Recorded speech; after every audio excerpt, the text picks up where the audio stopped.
United Nations organization. Of course, it was formed in 1945 after the Second World War.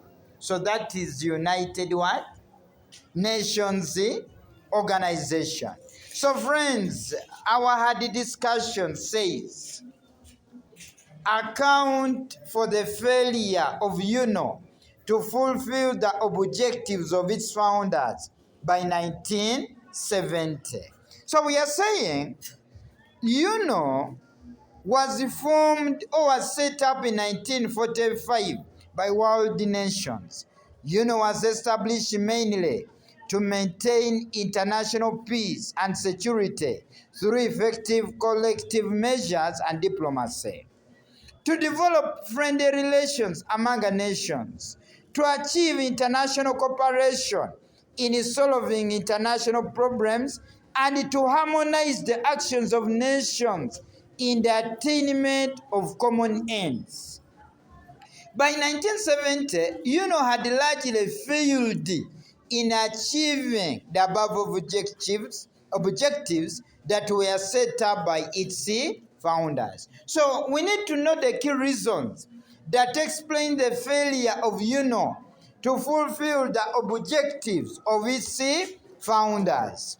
Number one, the failure to set up a permanent international force led to the failure of UNO. We are like saying UNO failed to set up a permanent international force. The international force was meant to crush and kill all of those rising up against United Nations. But UNO failed to set up a permanent international force. It used to borrow from countries. Wherever there was a crisis, it could borrow from what? Countries. So we are saying this led to its failure. Why? Because some people are confident that even if we rise up against UNO, we are going to succeed, since it doesn't have an international force.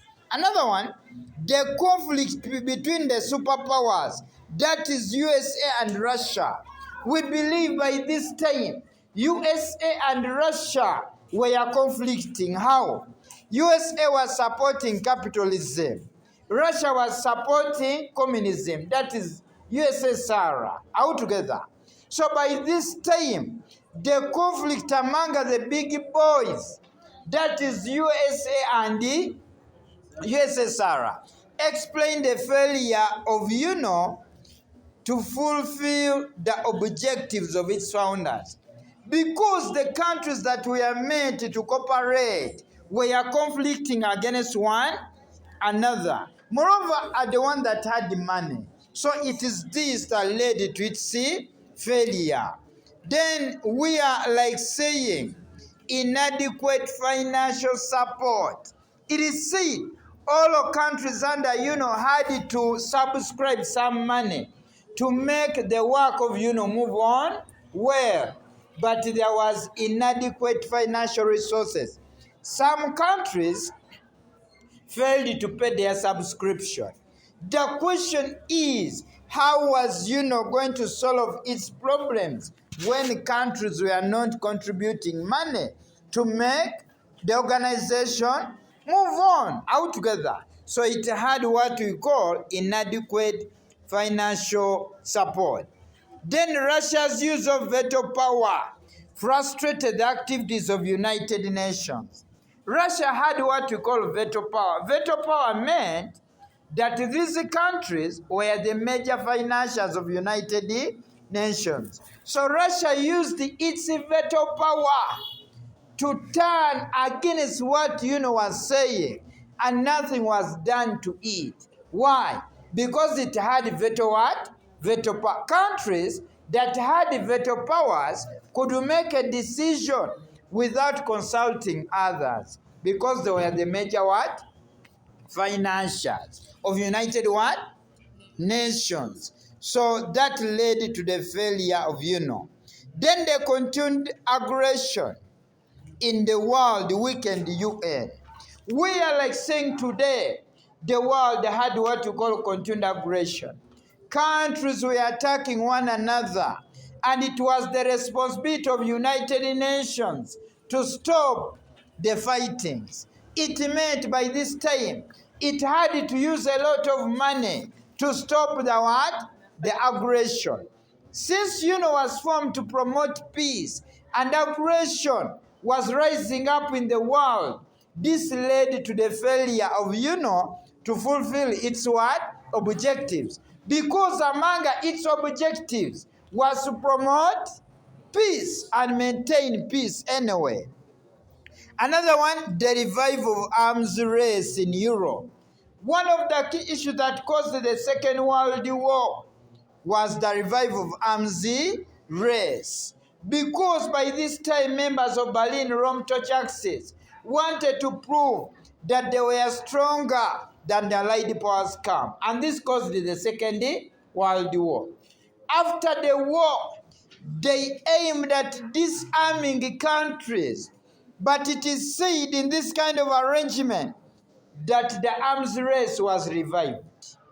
The capitalists led by America, the communists led by USSR, continued to produce military what? Equipment.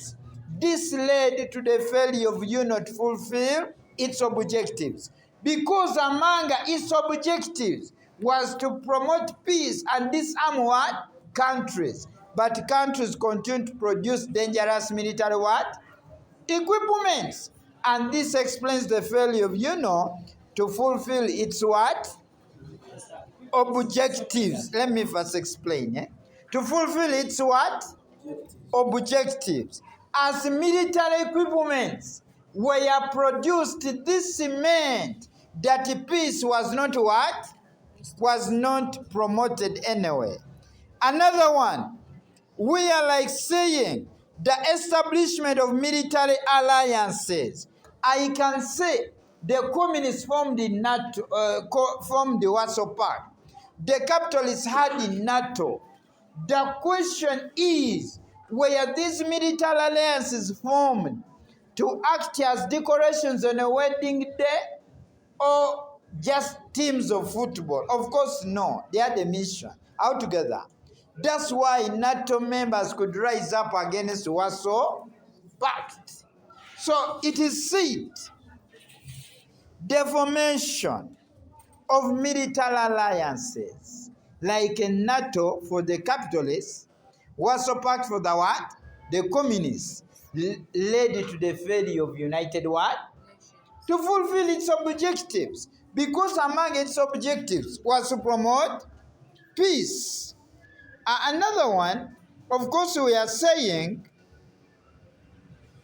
the divergent and complex national interests of member countries. Member countries had what you call a national interest.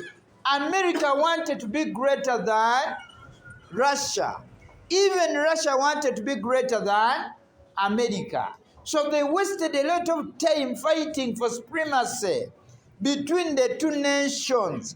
And this led to the failure of United Nations to fulfill its objectives. Then the Arab-Jewish conflict between 1948 and 1970.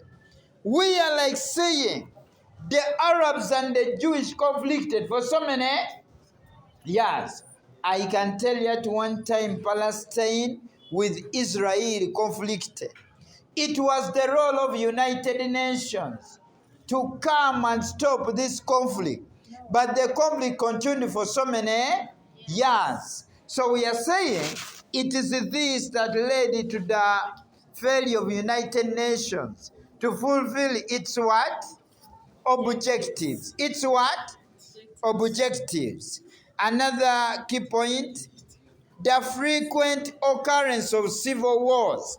It is said among the objectives of United Nations was to promote peace. But we are saying the frequent occurrence of civil wars. Civil wars rose up in countries. In Angola, of course, civil wars rose up in Angola. Stubborn men, Jonas Savimbi, rising up against the government of Agostino Neto.